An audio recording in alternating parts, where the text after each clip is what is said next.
um átomo com os isótopos de massa 10 e massa 12. Um é 90%, o outro 10%. Como é que acha a massa atômica desse elemento aí? Eu multiplico a massa de cada isótopo pela sua porcentagem e divido o total por 100. O resultado sai em U, unidade de massa atômica. Eu estou indo um pouco mais rápido do que eu falei na aula passada. Nesse caso aqui, nós temos um cara que eu chamei de Z, né? Só para dar um símbolo, né? É hipotético. Esse cara que eu chamei de Z, eu tenho para ele o isótopo de massa 10. Professor, como é que eu sei que é a massa? Porque o númerozinho que aparecer em cima na representação é sempre o número de massa, tá? Não na tabela periódica. Na tabela periódica é o que a legenda diz. A tabela periódica não tem uma coisa fixa. Cada tabela traz a legenda como quiser. Então, você deve pegar a massa do isótopo e multiplicar pelo peso que ele tem, né? Termos da massa daquele elemento, que é a porcentagem de ocorrência dele. Soma a massa do outro isótopo pela porcentagem de ocorrência dele. E divide todo mundo por 100, porque na média ponderada você divide pela soma dos pesos. E aí você obtém 10,4 unidades. Já aqui nós temos 3 átomos diferentes para o elemento que eu chamei de elemento A. Aqui, então, eu tenho 3 casos diferentes para o mesmo elemento. Eu espero, né, que esteja ficando claro aí para todos o que são isótopos. São átomos do mesmo tipo que diferem entre si porque têm massas diferentes. E isso porque o seu núcleo é diferente. Estou vendo as postagens aqui, ó. Tá?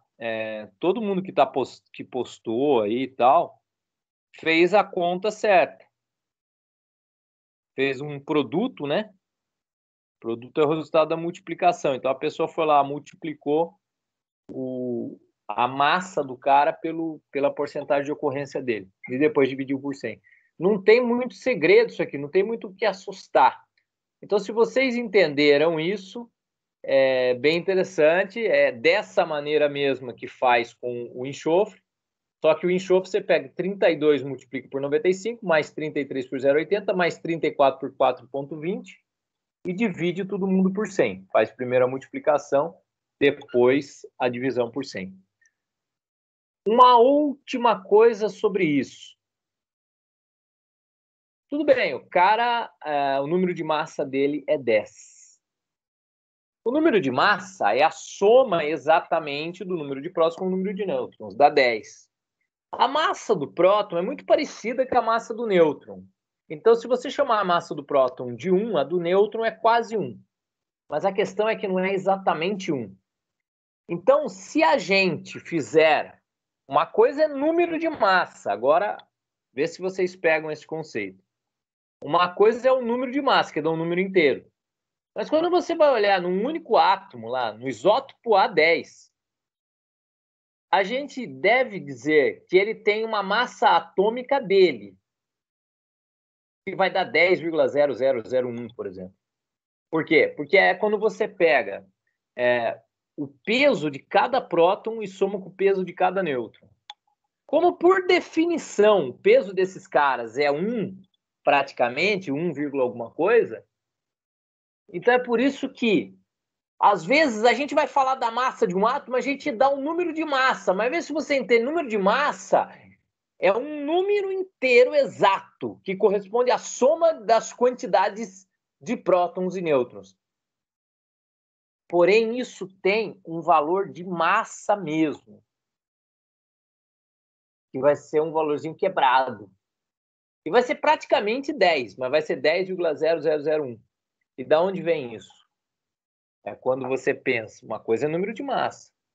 Outra coisa é eu pensar qual que é a massa do núcleo desse cara. Eu tenho que somar a massa de cada próton com a massa de cada nêutron. A massa deles não é exatamente 1. E por isso, se a gente pegar a massa atômica de cada átomo a gente vê que o número não é esse aqui. Esse aqui, repito, é o número de massa.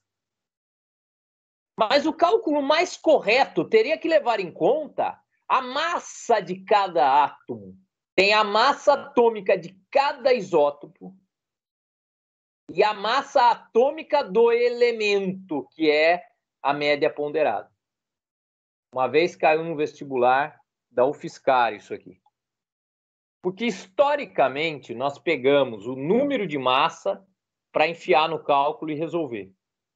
Mas se a gente parar para pensar, como é que número de partículas, de repente, vira unidade de massa? Então tem coisa errada aqui, entendeu?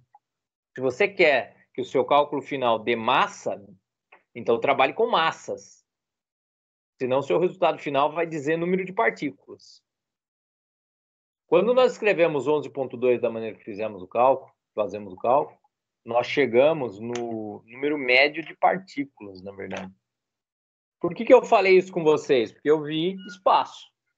Falei, bom, os caras não complicaram até aqui, vou explicar isso. Se eles se complicarem, eles já entenderam até ali.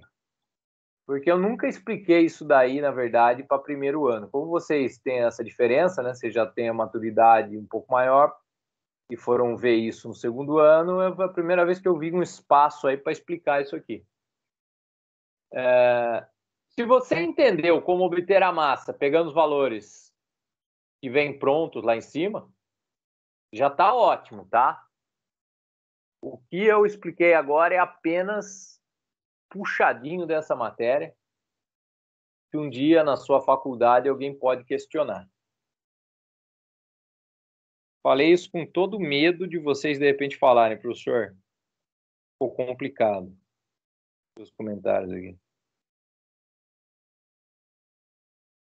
Enfim, eu não vou pedir mais nenhum cálculo para vocês, é esse mesmo. Eu só quis comentar com vocês e dar uma explicação também. Por que o valor que a gente obtém não bate quando você pega um elemento específico, que nem o cloro aí? Por que não bate com o valor que tem lá no quadradinho da tabela? É por essas duas diferenças. Primeiro, tem mais isótopos do que a gente pensa. Segundo, o maior erro, nós usamos número de massa, e o certo seria usar a massa atômica de cada isótopo.